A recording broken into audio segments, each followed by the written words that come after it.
Hi, ഞാൻ RJ Harichandana മഠം. സഹായം ചെയ്യുന്നത് നല്ല കാര്യമാണ്. സഹായം ചെയ്യുന്ന വ്യക്തികളെ നല്ല വ്യക്തികൾ എന്നാണ് പൊതുവിൽ എല്ലാവരും പറയാറുള്ളത്. സഹായം ചെയ്യുന്നത് ഏറ്റവും മനുഷ്യത്വപരമായിട്ടുള്ള കാര്യമാണ്. കാര്യം ഒരു പ്രശ്നത്തിലേക്ക് പെട്ടുപോയ ആൾക്കാരെ അതിൽ നിന്ന് കരകയറ്റി കൊണ്ടുവരിക, അവർക്ക് ധൈര്യം കൊടുക്കുക, അങ്ങനെയൊക്കെ ചെയ്യുമ്പോഴാണ് മനുഷ്യൻ എന്ന് പറയുന്ന സമൂഹജീവി അവൻ്റെ യഥാർത്ഥ മൂല്യത്തെ കാട്ടുന്നത്. പരസ്പര ധാരണയോടുകൂടിയും സഹായം ചെയ്തുമൊക്കെ ഒരു സമൂഹത്തിലെ മനുഷ്യർ ഇടപഴകുമ്പോൾ ആ സമൂഹം വളരെ മൂല്യമുള്ളതായിട്ട് മാറാറുമുണ്ട്. അപ്പോൾ പരസ്പര സഹായങ്ങളൊക്കെ ചെയ്യുന്നതിൽ തെറ്റൊന്നുമില്ല. പക്ഷേ ഈ സഹായം വൺ സൈഡായി പോയാൽ ചില പ്രശ്നങ്ങളുണ്ട്. അതായത് നിങ്ങളൊരാൾക്ക് വേണ്ടിയിട്ട് കുറേയധികം സഹായങ്ങൾ ചെയ്യുന്നു, പക്ഷേ നിങ്ങൾക്ക് സഹായമൊന്നും കിട്ടുന്നുമില്ല. പലയിടത്തും കണ്ടുവരുന്ന കാര്യമാണ്. ചില വ്യക്തികളായിട്ട് തൻ്റെ കാര്യം നേടിയെടുത്ത് കഴിഞ്ഞ ശേഷം ഈ സഹായിക്കാൻ വന്നവരെല്ലാം മറന്ന് പോവാറുണ്ട്. അപ്പോൾ നിങ്ങളൊരു സഹായ മനസ്ഥിതിയുള്ളൊരു വ്യക്തിയാണെങ്കിൽ നിങ്ങൾ കുറച്ച് കാര്യങ്ങളൊക്കെ മനസ്സിലാക്കി വെക്കേണ്ടത് നല്ലതായിരിക്കും. നിങ്ങളൊരു സഹായ മനസ്ഥിതിയുള്ളൊരു വ്യക്തിയാണെങ്കിൽ ആളുകൾ നിങ്ങളെ അങ്ങോട്ട് ഉപയോഗിക്കാൻ തുടങ്ങുകയാണ്. ആളുകൾ പറയും, അവൻ ഇത്ര നല്ല മനുഷ്യനാണ്, എന്തൊരു കാര്യം ഉണ്ടെങ്കിലും ഒരു വിഷമഘട്ടം ഉണ്ടെങ്കിൽ അവൻ ഓടിയെത്തും. നമ്മുടെ നാട്ടിൽ അങ്ങനെ ഒരുപാട് കാര്യങ്ങൾക്ക് ഇടപെട്ട് കിടക്കുന്ന മനുഷ്യരെ എല്ലാം നമ്മൾ അങ്ങനെ തന്നെ വിശേഷിപ്പിക്കുന്നത്. ഒരർത്ഥത്തിൽ അവരുടെ കുടുംബാംഗങ്ങളുടെ അടുത്ത് ചോദിക്കുമ്പോൾ നല്ല മനുഷ്യനൊക്കെ തന്നെയാണ്, പക്ഷേ ചേട്ടന് ഇവിടെയുള്ള കാര്യങ്ങളൊന്നും ചെയ്യാൻ അവസരം കിട്ടുന്നില്ല എന്ന് ഭാര്യ പറയുന്ന പരാതി നമുക്ക് കേൾക്കേണ്ടി വരും. അല്ലെങ്കിൽ അയാളുടെ അച്ഛനമ്മയൊക്കെ പറയും, നാട്ടുകാരൊക്കെ സേവിച്ച് കിടക്കുമ്പോൾ വീട്ടിലെത്തുമ്പോൾ ഒരു നേരാവും, അവനൊന്ന് കാണാൻ പോലും കിട്ടുന്നില്ല എന്നുള്ള രീതിയിലൊക്കെ പറയുന്നതാണ്. ഈ വ്യക്തിയെടുത്ത് ചോദിക്കുമ്പോൾ ഇദ്ദേഹം പറയും, എൻ്റെ ഒരു കാര്യത്തിന് സമയം കിട്ടുന്നില്ല, ഇന്നലെ അവിടെ ഒരു പ്രശ്നം ഉണ്ടായിരുന്നു, ഇന്ന് ഇവിടെ ഒരു പ്രശ്നമുണ്ട് എന്നുള്ള രീതിയിൽ ഇയാൾ സംസാരിക്കുന്നതാണ്. മിക്കപ്പോഴും മറ്റുള്ളവരെ സഹായിച്ച് നടക്കുന്ന ഇത്തരം വ്യക്തികൾ അവരുടെ ജീവിതത്തിൽ അധികം ഉയരുന്നതായിട്ട് കാണുന്നില്ല. മാത്രമല്ല ഫൈനലി ഇവർ കുറേയധികം പ്രശ്നങ്ങളിൽ ചെന്ന് ചാടിയിട്ട് ഇവരുടെ ഈ സേവനമെല്ലാം മതിയാക്കിയിട്ട് ഏതെങ്കിലും നാട്ടിലേക്ക് പോവുകയോ അല്ലെങ്കിൽ എന്തെങ്കിലുമൊക്കെ അബദ്ധങ്ങളൊക്കെ പറ്റി ജീവിതത്തിൽ വലിയ നിരാശയുടെ പടുകുഴിയിലൊക്കെ ചെന്ന് ചാടുന്നത് കാണും. സേവനം എന്ന മഹത്കർമ്മം എല്ലാവരും അനുഷ്ഠിക്കണമെന്ന് ഞാൻ പറയുമ്പോഴും നിങ്ങളൊരു സേവനക്കാരനാണ് എന്നുള്ള രീതിയിൽ എപ്പോഴും കാണപ്പെടാതിരിക്കാൻ ശ്രദ്ധിക്കണമെന്നുള്ളതാണ്. എന്നാൽ പലർക്കും താനൊരു ദാനധർമ്മിയാണെന്ന് കാണിക്കാനുള്ള വ്യഗ്രതയായിരിക്കും. എന്തെങ്കിലും ഒരു കാര്യം കൊടുത്ത ഉടനടി അതിൻ്റെ കീഴ് തൻ്റെ പേര് വെണ്ടയ്ക്ക അക്ഷരത്തിൽ എഴുതി വയ്ക്കുന്നതൊക്കെ കാണാം. നിങ്ങളൊരു സഹായ മനസ്ഥിതിയുള്ള ആളാണെന്ന് മറ്റുള്ളവരെ തോന്നിപ്പിക്കാനായിരിക്കും അത് ചെയ്യുന്നത്. ഇതിൻ്റെ ദൂഷ്യവശങ്ങൾ നിരവധിയാണ്. നിങ്ങളുടെ കയ്യിൽ നിന്ന് നിരന്തരമായിട്ട് ഒരാൾ സേവനം എടുത്തുകൊണ്ടിരിക്കുകയാണ്, എന്നാൽ കുറച്ച് നാൾ കഴിയുമ്പോൾ നിങ്ങൾക്ക് ആ സേവനം കൊടുക്കാൻ കഴിയാതെ വന്നു കഴിഞ്ഞാൽ അത്രയും നാളും ചെയ്ത കാര്യങ്ങളൊക്കെ മറന്നുപോയിട്ട് ചിലപ്പോൾ അയാൾ പറയും, നിനക്കിപ്പോൾ ഒന്നിനും സമയമില്ല, നീ ആളാകെ മാറിപ്പോയി എന്നുള്ള രീതിയിൽ നിങ്ങളുടെ അടുത്ത് പ്രതികരിച്ചു എന്ന് വന്നേക്കാം. അതോടുകൂടി നിങ്ങൾക്ക് നിങ്ങളുടെ ആവശ്യങ്ങളെ മറികടന്നിട്ട് പിന്നെ അയാളെ സഹായിക്കേണ്ടി വരും. കാര്യം നിങ്ങളുടെ പേര് നിങ്ങൾക്ക് നിലനിർത്തണമല്ലോ, നിങ്ങൾ നല്ല മനുഷ്യനാണെന്നുള്ള പേര് നിലനിർത്തണമല്ലോ. ഈ സമൂഹത്തിൻ്റെ ഒരു സ്വഭാവമുണ്ട്, എപ്പോഴും സഹായിച്ചുകൊണ്ടിരിക്കുന്ന വ്യക്തികൾ, നമുക്ക് സേവനം കിട്ടിക്കൊണ്ടിരിക്കുന്ന വ്യക്തികളെ എല്ലാം നല്ലവൻ എന്ന് പറയും. നമുക്കൊരു സഹായം ചെയ്തില്ലെങ്കിൽ ആള് വൃത്തികെട്ടവനും മോശമായിട്ടുള്ള ആളും എന്ന് പറയും. എന്നാൽ എല്ലായ്പ്പോഴും എല്ലാ വ്യക്തികളും നമ്മെ സഹായിച്ചുകൊണ്ടിരിക്കണമെന്ന് യാതൊരു നിർബന്ധവുമില്ല. കാര്യം എല്ലാവർക്കും അതിന് അവനവൻ്റേതായ കാര്യങ്ങളും കൂടെ നോക്കുമ്പോൾ കഴിഞ്ഞില്ല എന്ന് വന്നേക്കാം. നമ്മൾ ഒരാളിൽ കൂടുതലായിട്ട് ഇങ്ങനെ പ്രതീക്ഷകൾ വയ്ക്കുന്നതും തെറ്റാണെന്നാണ് എൻ്റെ മനോഭാവം. കാര്യം നമ്മൾ അവനെ നല്ലതെന്ന് പറയിക്കാൻ വേണ്ടിയിട്ട് അവൻ്റെ സേവനങ്ങളെ യൂസ് ചെയ്തുകൊണ്ടിരിക്കുകയാണ്. എവിടെയൊക്കെ നമുക്ക് ചെയ്യാൻ കഴിയാമായിരുന്ന കാര്യങ്ങൾ പോലും അവനെ കൊണ്ട് ചെയ്യിക്കാനായിരിക്കും നമ്മൾ കൂടുതൽ താല്പര്യം കൊടുക്കുക. ഇതിനെക്കുറിച്ചാണ് ഞാൻ പറഞ്ഞു തുടങ്ങുന്നത്. ഉദാഹരണം പറഞ്ഞു കഴിഞ്ഞാൽ, സേവന തൽപരനായിട്ടുള്ളൊരു വ്യക്തി നമ്മളാണെന്ന് വെച്ചോളൂ. നമുക്കൊരു അത്യാവശ്യമായിട്ടൊരിടത്ത് പോകണം. അപ്പോഴാണ് നമ്മുടെ ഏറ്റവും അടുത്ത പരിചയക്കാരനായിട്ടുള്ള ഒരാൾ വന്നിട്ട് പറയണം, എടാ ഇന്ന് നീ എൻ്റെ അടുത്ത് ഒന്ന് വരൂ, എനിക്ക് ഇന്ന അടുത്ത് പോകണം. അപ്പോൾ എടാ എനിക്കൊരു ആവശ്യമുണ്ട് എൻ്റെ അടുത്ത്, എടാ അതൊരു 10-15 മിനിറ്റ് മതി, നീ എൻ്റെ കൂടെ വാ, നമുക്കത് ചെയ്ത് തീർക്കാമെന്ന് പറയും. അപ്പോഴാണ് വീട്ടിൽ നിന്ന് ഭാര്യയും അമ്മയൊക്കെ പറഞ്ഞിട്ട് നീ ഇത് പോയി ഇന്ന സാധനം മേടിച്ചുകൊണ്ട് വരണമെന്നൊക്കെ പറഞ്ഞ കാര്യമായിരിക്കും. പക്ഷേ ഇയാൾ വന്ന് ചോദിച്ചപ്പം അമ്മയുടെയും ഭാര്യയുടെയൊക്കെ കാര്യം രണ്ടാമത് വെച്ചിട്ട് ഇവൻ്റെ പിന്നാലെ പോകും. ഇവ 5 മിനിറ്റ് എന്ന് പറഞ്ഞ് വിളിച്ചുകൊണ്ട് പോയിട്ട് ചിലപ്പോൾ അന്നേ ദിവസം പൂർണ്ണമായിട്ട് അവൻ്റെ കൂടെ ആയിപ്പോവും. നമ്മൾ ചെയ്തു തീർക്കേണ്ട ആ കടമ വിട്ടുപോവുകയും ചെയ്യും. ഇങ്ങനെയുള്ള ഒരുപാട് പേര് നമ്മുടെ ചുറ്റുപാടുകളിലുണ്ട് എന്നുള്ളതാണ് വാസ്തവം. കാരണം ഇവർക്ക് നോ എന്ന് പറയുന്ന കാര്യമില്ല. അടുത്ത് വേണ്ടപ്പെട്ട ആൾക്കാരുടെ അടുത്തൊന്നും ഇവർ നോ പറയില്ല. എന്ത് കാര്യം പറഞ്ഞാലും ശരി ഞാൻ ചെയ്യാം, അങ്ങനെയുള്ളൊരു മറുപടി ആയിരിക്കും കിട്ടുക.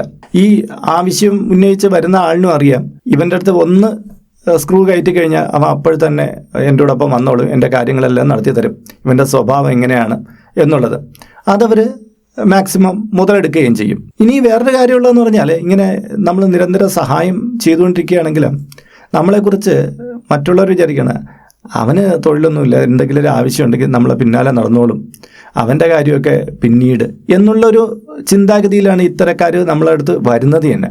അതായത് നമ്മുടെ ആവശ്യങ്ങളൊന്നും വലിയ കാര്യമൊന്നുമില്ല, നമ്മൾ എന്ത് കാര്യമുണ്ടെങ്കിലും അത് മാറ്റി വെച്ചിട്ട് അവൻ്റെ കൂടെ ഒപ്പം ചെന്നോളും. നമ്മളൊരു മൂല്യം കുറഞ്ഞ വ്യക്തിയാണെന്നാണ് പലപ്പോഴും ഇത്തരക്കാർ നമ്മൾ എപ്പോഴും അവൈലബിൾ ആണെങ്കിൽ കരുതുക. എന്നാൽ ചില വ്യക്തികൾ അങ്ങനെയല്ല, കുറച്ച് കാര്യങ്ങളിലൊക്കെ സഹായിക്കും, എന്നാൽ നോ പറയേണ്ടടുത്ത് നോ പറഞ്ഞിട്ട് മാറിയിരിക്കും. അവർക്ക് ഈ പ്രശ്നം വരില്ല. ഇവിടെ ഞാൻ പറഞ്ഞു വരുന്നത് അങ്ങനെയാണ്, നിങ്ങളുടെ കാര്യങ്ങളെല്ലാം നിങ്ങൾക്ക് ചെയ്തിട്ട് മറ്റൊരാൾക്ക് വേണ്ടിയിട്ട് സഹായങ്ങൾ ചെയ്യാനുള്ള ടൈം കിട്ടുകയാണ്, തീർച്ചയായിട്ടും ആ സഹായം ചെയ്യണം. പക്ഷെ നിങ്ങളുടെ എല്ലാ കാര്യങ്ങളും പെൻഡിങ്ങിലാക്കി വെച്ചിട്ട് നിങ്ങൾ മറ്റുള്ളവരുടെ പിന്നാലെ നടന്നു കഴിഞ്ഞാൽ നിങ്ങളുടെ ലൈഫിൽ ഉണ്ടാകുന്ന പ്രശ്നങ്ങൾ വളരെ വലുതായിരിക്കും. അത് പലരും നമ്മുടെ അടുത്ത് പിൽക്കാലത്ത് പറയാറുണ്ട്. ഞാൻ കണ്ട സമയത്തെല്ലാം മറ്റുള്ളവരെ സഹായിച്ചു കിടന്നു, എനിക്കൊരു പ്രശ്നം വന്നപ്പം എന്നോടൊപ്പം ആരും ഉണ്ടായില്ല, ഇപ്പം എനിക്ക് ആരുമില്ല, ഞാൻ എല്ലാവരിൽ നിന്ന് അകന്ന് ജീവിക്കുകയാണ്, എൻ്റെ നാട്ടുകാരും പോയി, വീട്ടുകാരും പോയി, ബന്ധുക്കളും പോയി, ഇങ്ങനെ പരിതപിച്ചു വരുന്നത് എത്രയോ പേരുണ്ടെന്നാ. ഞാനിപ്പോൾ ഈ പറയുമ്പോൾ സഹായിക്കുന്നത് തെറ്റാണെന്നൊന്നും ആരും വ്യാഖ്യാനിച്ചേക്കരുത്. സഹായിക്കുന്നത് നല്ലത് തന്നെയാണ്, പക്ഷേ അതിനൊരു ലിമിറ്റ് വേണമെന്നുള്ളതാണ്. പണ്ട് പറയും, ഒരു കൈ കൊണ്ട് കൊടുക്കുന്നത് മറുകൈ അറിയരുതെന്ന് പറയാറുണ്ട്. എൻ്റെ കാര്യം വേറൊന്നും കൊണ്ടല്ല, നമ്മളൊരു സേവനം കൊടുത്തുകൊണ്ടിരിക്കുന്ന ആളാണെന്ന് ഒരാൾക്ക് തോന്നിക്കഴിഞ്ഞാൽ പിന്നീട് ആ ആള് അല്ലെങ്കിൽ മറ്റുള്ള ആൾക്കാർ നമ്മുടെ അടുത്തേക്ക് പാഞ്ഞു വരാൻ തുടങ്ങും. അവർക്കും കൂടി ചില കാര്യങ്ങൾ ചെയ്ത് കിട്ടാൻ ഇവർ എത്തും. പക്ഷേ നമ്മൾ മറ്റൊരാളെ സഹായിച്ചിട്ട് അധികം പേർക്ക് പറയാതിരുന്നു കഴിഞ്ഞാൽ നമ്മൾ സഹായിച്ചതുമായി നമുക്ക് ഈ സഹായത്തിൻ്റെ കരങ്ങൾ കൂടുതലായിട്ട് നീളുമ്പോഴുണ്ടാകുന്ന ബുദ്ധിമുട്ടുകളും ഒഴിവാക്കാൻ പറ്റും. ഇതിനു പുറമേണ് ചിലർ അനാവശ്യമായിട്ടുള്ള ഉത്തരവാദിത്തങ്ങൾ നൽകുന്നത്. അതായത് എനിക്കറിയാമെന്നുള്ളൊരു ചേച്ചി പറയുകയാണ്, ആ ചേച്ചി തൊട്ടടുത്തുള്ള ഫ്ലാറ്റിലെ ഒരു പെൺകുട്ടിയുടെ, അവർക്ക് ജോലിക്ക് പോകുന്നുണ്ട്, അവരുടെ കുട്ടിയെ ഒന്ന് നോക്കിക്കോളും, കുറച്ച് നേരത്തേക്ക് നോക്കിക്കോളും. അപ്പോൾ ആ പെൺകുട്ടിയാണെങ്കിൽ പറയും, ഇന്ന വീട്ടിലെ ചേച്ചി എൻ്റെ കുഞ്ഞിനെ നോക്കിക്കോളും, എനിക്ക് ടൈം ഇല്ലാത്തപ്പോഴൊക്കെ കുഞ്ഞിനെ നോക്കിക്കോളും എന്ന് പറയും. അപ്പോൾ ഇത് കേട്ടിട്ട് ഇവരുടെ അടുത്ത് സൗഹൃദമുള്ള ചില ആൾക്കാരായിട്ട് അവരുടെ കുട്ടിയെയും കൊണ്ടുവന്ന് ഇവിടെ നിർത്താൻ തുടങ്ങി. ഇവർക്ക് തയ്യലും മറ്റു കുറച്ച് കാര്യങ്ങളൊക്കെ ആയിട്ട് ജോലി. കുറച്ച് ദിവസം കഴിഞ്ഞപ്പം ആ സഹായം ചെയ്ത വ്യക്തിയുടെ വീട്ടിൽ കുട്ടികളുടെ ഒരു ഡേ കെയർ പോലെ ആയി കഴിഞ്ഞു. കാര്യം വേറൊന്നുമല്ല, ഞാൻ ഈ ആഴ്ച എൻ്റെ കുട്ടിയും കൊണ്ട് അവരുടെ അടുത്ത് കൊടുത്തിട്ട് ഒരു അരമണിക്കൂർ നോക്കിക്കൊള്ളണേ കുഞ്ഞിനെ എന്ന് പറഞ്ഞിട്ട് പോകും. ഇതുപോലെ ഓരോരുത്തരും വരും. അവരവരുടെ വിചാരം ഞാൻ ഈ ആഴ്ച ഒരു തവണയല്ലേ ഏൽപ്പിച്ചിട്ടുള്ളൂ എന്ന്. പക്ഷേ ഈ കുട്ടിയെ നോക്കാൻ പരിചരിക്കാനിരിക്കുന്ന ആ സ്ത്രീക്കാണെങ്കിലോ ഒരു ദിവസം 3, 4, 5 കുട്ടികളെ നോക്കണം. ഇവർക്ക് ഈ കുഞ്ഞുങ്ങളെ നോക്കുന്നതൊക്കെ നല്ല ഇഷ്ടം തന്നെയാണ്. കാര്യം കുട്ടികളടുത്ത് വളരെ സ്നേഹമുള്ള ഒരാളാണ്. പക്ഷേ ഇങ്ങനെ കൂടുതലായിട്ട് വന്നപ്പോൾ അവരുടെ പ്രവർത്തനങ്ങളെല്ലാം മന്ദീഭവിച്ചു. ഇതിനിടയ്ക്ക് ഏതാ കുഞ്ഞ് സ്റ്റെയറിലോ മറ്റൊക്കെ അള്ളിപ്പിടിച്ച് കയറി വീണപ്പോൾ അതിൻ്റെ പരാതിയും കൂടെ അവർക്ക് കേൾക്കേണ്ടി വന്നു. ഇങ്ങനെയൊക്കെ ഉണ്ടാവും നമ്മൾ സഹായത്തിന് തുനിഞ്ഞിറങ്ങുമ്പോൾ. ഇവിടെ സഹായം ചെയ്യുമ്പോൾ മറ്റൊരു കാര്യമുള്ളതെന്ന് പറഞ്ഞാൽ നമ്മുടെ പ്രശ്നങ്ങൾക്കുള്ള പോംവഴികളൊന്നും നമുക്ക് തുറന്നു കിട്ടില്ല എന്നുള്ളതാണ്. നിങ്ങൾ ഒരുപാട് പേരുടെ കാര്യങ്ങൾ ഇങ്ങനെ ശ്രദ്ധിച്ച് കിടക്കുമ്പോൾ നിങ്ങളുടേതായ പ്രശ്നങ്ങൾ ഇവിടെ കുന്നുകൂടുകയാണ്, നിങ്ങളുടെ ജീവിതത്തിൽ കുന്നുകൂടിക്കൊണ്ടിരിക്കുകയാണ്. ഇതിനെ ഒന്ന് മാറ്റാനുള്ള സമയമൊന്നും നിങ്ങൾക്ക് കിട്ടുന്നില്ല. നിങ്ങൾ മറ്റുള്ളവരുടെ പ്രശ്നങ്ങളുടെ പിന്നാലെയാണ്. അവസാനം നിങ്ങളുടെ പ്രശ്നങ്ങളെ കുരുക്കഴിക്കാനാകാത്ത മട്ടിൽ പെരുകുമ്പോഴാണ് നിങ്ങൾ തിരിച്ചറിയുന്നത്, ഒടുവിൽ നിങ്ങൾ അതിൽ പെട്ടുപോവുകയും ചെയ്യുന്നത്. ഈ സമയത്ത് നിങ്ങളുടെ ഈ പ്രശ്നങ്ങളെ സോൾവ് ചെയ്യാൻ അധികം പേരൊന്നും കാണാറില്ല. കാര്യം എന്ന് പറഞ്ഞാൽ അവർക്ക് അവരുടെ പ്രശ്നം തനിയെ സോൾവ് ചെയ്യാൻ പറ്റാത്തത് കൊണ്ടാണ് നിങ്ങളെ ഏൽപ്പിച്ചു വെച്ചിരിക്കണം, അവരുടെ ഉത്തരവാദിത്വങ്ങളും കൂടി. നിങ്ങളുടെ ഉത്തരവാദിത്വം കുന്നുവരുമ്പോൾ ഇനി നിന്നെ ഞാൻ സഹായിച്ചു തരാമെന്ന് പറഞ്ഞിട്ട് മറ്റേ വ്യക്തിക്ക് വരാനുള്ള ടൈം ഉണ്ടാവില്ല. അപ്പം നിങ്ങൾക്ക് തോന്നുന്നത് നന്ദികേടാണ്, എൻ്റെ ഒപ്പം അവരുണ്ടായില്ല എന്നൊക്കെ. അവർ ചിലപ്പോൾ അങ്ങനെയാണ്, അവരുടെ മനസ്ഥിതി നിങ്ങളെ മുതലെടുക്കുക എന്നുള്ളത് തന്നെയായിരിക്കാം. എന്തായാലും ഇവിടെ സഹായ മനസ്ഥിതിയുള്ളവർ ഈ ഒരു കാര്യത്തെ ചിന്തിച്ചേ പറ്റുള്ളൂ. ഇത് മാത്രമല്ല, നമുക്ക് കുറേയധികം മാനസിക സമ്മർദ്ദങ്ങളും കൂടി ഇവർ തരാറുണ്ട്. നമ്മൾ കുറേയധികം കാര്യങ്ങൾ ഇവർക്ക് വേണ്ടി ചെയ്തു കൊടുത്തിട്ടുണ്ട്. പക്ഷേ ഇടയ്ക്ക് എന്തൊക്കെയോ കാരണങ്ങൾ കൊണ്ട് നമുക്ക് 1-2 കാര്യങ്ങൾ ചെയ്തു കൊടുക്കാൻ പറ്റിയില്ല. അതോടുകൂടി അവർ കുറ്റപ്പെടുത്താൻ തുടങ്ങും. നമ്മൾ അത്രയും നാളും ചെയ്തു കൊടുത്ത കാര്യങ്ങളൊക്കെ ഒന്നും ഒരു വാല്യൂ ഇല്ലാത്ത രീതിയിൽ സംസാരിക്കുമ്പോൾ നമുക്ക് തന്നെ തോന്നും, ഇവർ ഈ പറയുന്ന നന്ദിയേടല്ലേ, നമ്മൾ ഇത്രയും ചെയ്തു കൊടുത്തിട്ടും ഇവരെന്തിനാ ഇങ്ങനെ കുറ്റപ്പെടുത്തുന്നത് എന്നൊക്കെ. പലപ്പോഴും ഈ സഹായം ചെയ്ത ആൾക്കാർക്ക് നന്ദികേടുകൾ ഒരുപാട് നിന്ന് കിട്ടാറുണ്ട്. ഇതുപോലെ തന്നെ ഒരു അപേക്ഷകൾക്ക് ഒടുക്കം ഉണ്ടാവില്ല. നമ്മൾ ഒരു സഹായം ചെയ്തു തുടങ്ങുമ്പം നമ്മൾ പാവം കരുതിയിട്ടാണ് ഇവർക്ക് വേണ്ടി ചെയ്തു തുടങ്ങുന്നത്. ഈ ചുറ്റുപാടുകളിൽ നിന്നുള്ള സഹായ അഭ്യർത്ഥനകൾ അതോടുകൂടി കൂടും. നമുക്ക് നിയന്ത്രണമില്ലാത്ത തരത്തിലേക്ക് ഇത് പെരുകിക്കൊണ്ടേയിരിക്കും. മാത്രമല്ല നിങ്ങളുടെ വ്യക്തിഗതമായിട്ടുള്ള പരിധികളൊക്കെ തകർന്നു പോകും. നിങ്ങൾക്ക് നിങ്ങളുടെ അടുത്തേക്ക് വരുന്ന ആൾക്കാർ സമയവും സന്ദർഭവും ഒന്നും നോക്കാതെ ആയിരിക്കും വരുന്നത്. അവർക്ക് അവരുടെ കാര്യങ്ങൾ നടന്ന് കിട്ടണമെന്നേ ഉള്ളൂ. അതുകൊണ്ട് തന്നെ ഏത് പാതിരാത്രിയും നിങ്ങൾ അവൈലബിൾ ആണ് എന്നുള്ള കരുതിയിട്ട് അവർ നിങ്ങളെ കാണാൻ വന്നുകൊണ്ടിരിക്കും. അതോടുകൂടി നിങ്ങളുടെ കുടുംബജീവിതം തന്നെ തകരും. എൻ്റെ പിതാവ് വളരെയധികം സേവന തൽപരനായിട്ടുള്ള വ്യക്തിയാണ്. രാവിലെ ഒരു 5:45 പുറപ്പെട്ടു പോകുന്ന അദ്ദേഹം ഒരു രാത്രി 7 മണിയൊക്കെ കഴിഞ്ഞിട്ടാണ് മടങ്ങി വരുന്നത്. സർവീസ് മേഖലയുമായി ബന്ധപ്പെട്ട ഒട്ടേറെ കാര്യങ്ങൾ ചെയ്തു കൊടുക്കുന്ന ഒരു വ്യക്തിയാണ്. അതുകൊണ്ട് തന്നെ എപ്പോഴും ആളാണ്. അദ്ദേഹത്തിൻ്റെ കാണാനും കാര്യങ്ങൾ പറയാനും അത് ഓരോ കാര്യം അദ്ദേഹം കൃത്യമായിട്ട് ചെന്നിരുന്ന് ചെയ്തു കൊടുക്കും, സഹായിക്കും. അങ്ങനെ ഒരുപാട് കാര്യങ്ങൾ ചെയ്തു കൊടുക്കുന്ന വ്യക്തിയാണ്. പക്ഷേ അദ്ദേഹത്തിന് ഒരു അസുഖം വന്നു. ഒരു കനപ്പെട്ട രോഗമാണ്. ശരീരത്തിൻ്റെ പകുതി ഭാഗം തളർന്നുപോയി. പെട്ടെന്നുണ്ടാകുന്നൊരു തളർച്ചയായിരുന്നു അത്. മെഡിക്കൽ സയൻസിൽ അധികമൊന്നും കേട്ട് പരിചയമുള്ള ഒരു രോഗമായിരുന്നില്ല. നട്ടിൽ സുഷുമ്ന തകർന്നു പോകുന്ന തരത്തിൽ തനിയങ്ങ് തകർന്നു പോകുന്ന ഒരു ഇൻഫ്ലമേഷൻ ബാധിച്ചിട്ടുണ്ടായ രോഗമാണ്.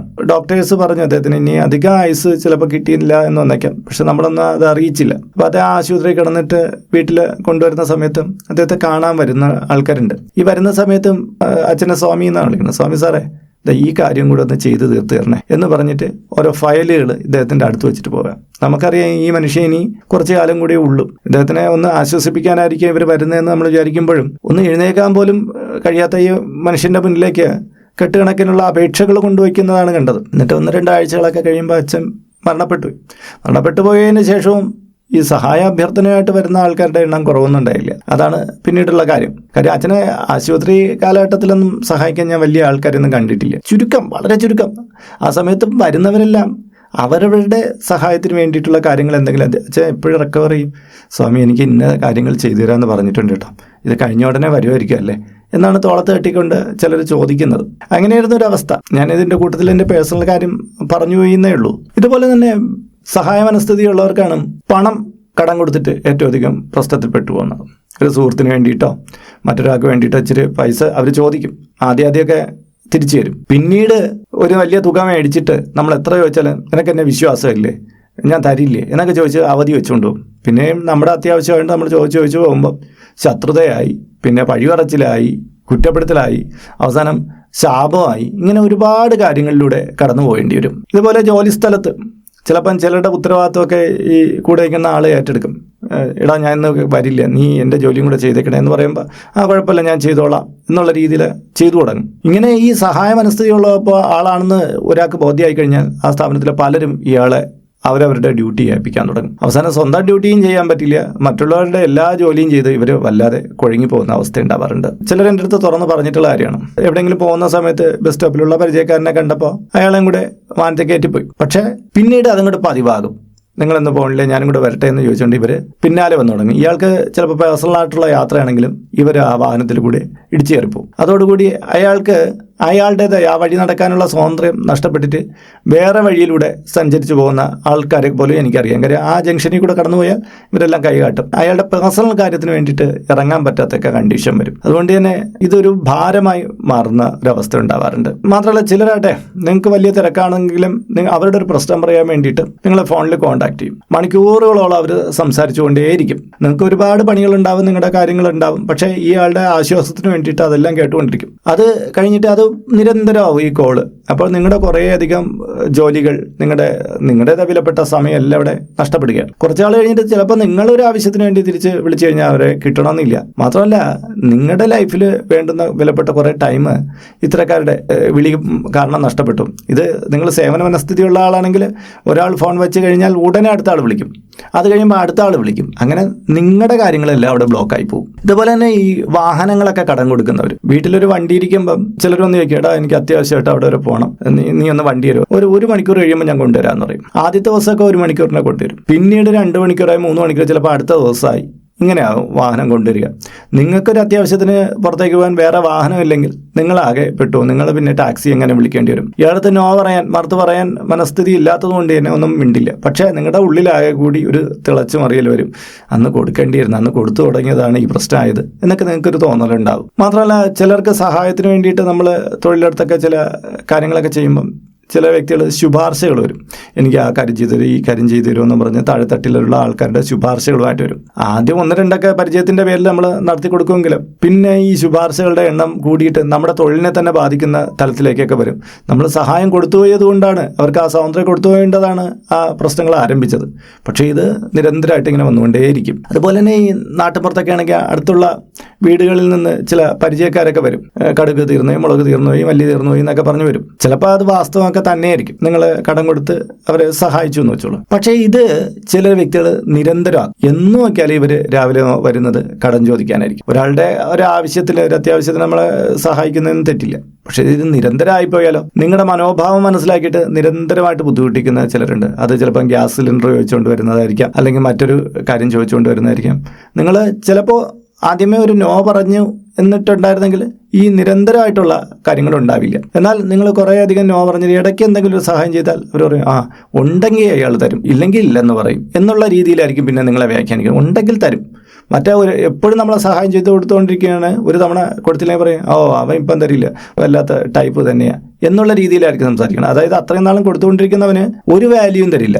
പക്ഷേ 4-5 വട്ടം നോ പറഞ്ഞിട്ട് ഒരു വട്ടം കൊടുക്കുന്നവന് വലിയ വാല്യൂ കൊടുക്കുകയും ചെയ്യും. നമ്മൾ നല്ലൊരു മനുഷ്യനാകണമെന്ന് പറഞ്ഞാൽ മറ്റുള്ളവരെ സഹായിക്കുക തന്നെ വേണം. അതിന് യാതൊരു സംശയവും വേണ്ട. ഒരു കഷ്ടതയിൽ നിന്ന് ഒരാളെ ഉയർത്തിക്കൊണ്ടുവരുന്നതൊക്കെ നല്ലത് തന്നെയാണ്. പക്ഷേ നമ്മുടെ ഈ സഹായ മനസ്ഥിതി അങ്ങനെ എല്ലായിടത്തും വിളിച്ചു പറഞ്ഞ് നടക്കാതിരിക്കാനും കൂടെ നമ്മൾ ശ്രദ്ധിച്ചോളാം. അതായത് നമുക്ക് നോ പറയേണ്ടടുത്ത് നോ പറഞ്ഞ് തന്നെ നിൽക്കണം. എന്നിട്ട് നമ്മുടെ കാര്യങ്ങളെല്ലാം കൃത്യമായിട്ട് ചെയ്തതിന് ശേഷം നമുക്ക് ചെയ്യാൻ പറ്റുന്ന സഹായങ്ങൾ നമ്മൾ ചെയ്യുക തന്നെ വേണം. അത് എല്ലായിടത്തും പബ്ലിസിറ്റി അടിച്ചുകൊണ്ട് ചെയ്യണമെന്നും നിർബന്ധമില്ല. മറ്റുള്ളവരുടെ മുന്നിൽ നല്ല മനുഷ്യനാകാൻ വേണ്ടി ചെയ്യണമെന്നുമില്ല. നിങ്ങളുടെ ഉള്ളിലെ നല്ല മനുഷ്യനാവുക. നിങ്ങൾ നല്ല സേവനങ്ങൾ ചെയ്തിട്ടുണ്ട്, നിങ്ങൾ നല്ല കർമ്മങ്ങൾ ചെയ്തിട്ടുണ്ട് എന്നുള്ള ബോധ്യം. നിങ്ങൾ ചെയ്യേണ്ടത് നിങ്ങളുടെ വ്യക്തിപരമായിട്ടുള്ള നിങ്ങളുടെ കടമകൾ ചെയ്യുക, ഒപ്പം തന്നെ സമൂഹത്തിന് വേണ്ടിയിട്ടുള്ള കടമയും ചെയ്യുക എന്നുള്ളത്. ഒരു സൈഡ് മാത്രം നിങ്ങളിപ്പം വ്യക്തിപരമായിട്ടുള്ള നിങ്ങളുടെ സെൽഫിഷായിട്ടുള്ള കാര്യങ്ങൾ മാത്രം ചെയ്യുന്നുവെങ്കിലും തെറ്റാണ്. നിങ്ങൾ സമൂഹത്തിന് വേണ്ടി മാത്രമായിട്ടുള്ള കാര്യങ്ങൾ, നിങ്ങളുടെ കുടുംബ ബന്ധങ്ങളെല്ലാം മറന്നിട്ട് ചെയ്യുകയാണെങ്കിലും തെറ്റാണ്. ഇതിനെ തമ്മിൽ ബാലൻസ് ചെയ്ത് കൊണ്ടുപോവുകയാണ് പ്രധാനം. അതുകൊണ്ട് തന്നെ ഞാൻ വീണ്ടും പറയുന്നു, നിങ്ങൾ സഹായവാനായിരിക്കുമ്പോഴും നിങ്ങൾ എല്ലായിടത്തും എപ്പോഴും അവൈലബിൾ ആയിട്ടുള്ള പേഴ്സൺ ആയിട്ടിരിക്കാതിരിക്കാൻ ശ്രദ്ധിക്കുക. നിങ്ങളൊരു പൊതുപ്രവർത്തകനാണെങ്കിൽ ഓക്കെ, നിങ്ങളുടെ ഡ്യൂട്ടി അതാണ്. അല്ലാതുള്ള വ്യക്തികൾ പേഴ്സണൽ ലൈഫിൽ ഇത്തരം കാര്യങ്ങൾ വളരെയധികം ശ്രദ്ധിക്കേണ്ടതാണ്. അപ്പോൾ ഇന്നത്തെ വീഡിയോ ഇവിടെ പൂർണ്ണമാവുകയാണ്. ഇതുമായി ബന്ധപ്പെട്ട് നിങ്ങളുടെ അഭിപ്രായങ്ങൾ, നിർദ്ദേശങ്ങൾ, പറഞ്ഞതിലെ ശരികൾ, പറഞ്ഞതിലെ തെറ്റുകൾ എന്തെങ്കിലും ഉണ്ടെങ്കിൽ അതെല്ലാം ഒന്ന് ചൂണ്ടിക്കാണിക്കണം. ഈ ചാനൽ ഇതുവരെയ്ക്കും നിങ്ങൾ സബ്സ്ക്രൈബ് ചെയ്തിട്ടില്ലെങ്കിൽ അത് ചെയ്യണം. ഒപ്പം തന്നെ ഈ വീഡിയോ ഒന്ന് ലൈക്ക് കൂടി ചെയ്യണം. അപ്പോൾ മറ്റൊരു ടോപ്പിക്കായിട്ട് വീണ്ടും കാണാം. അതുവരെയ്ക്കും ബൈ.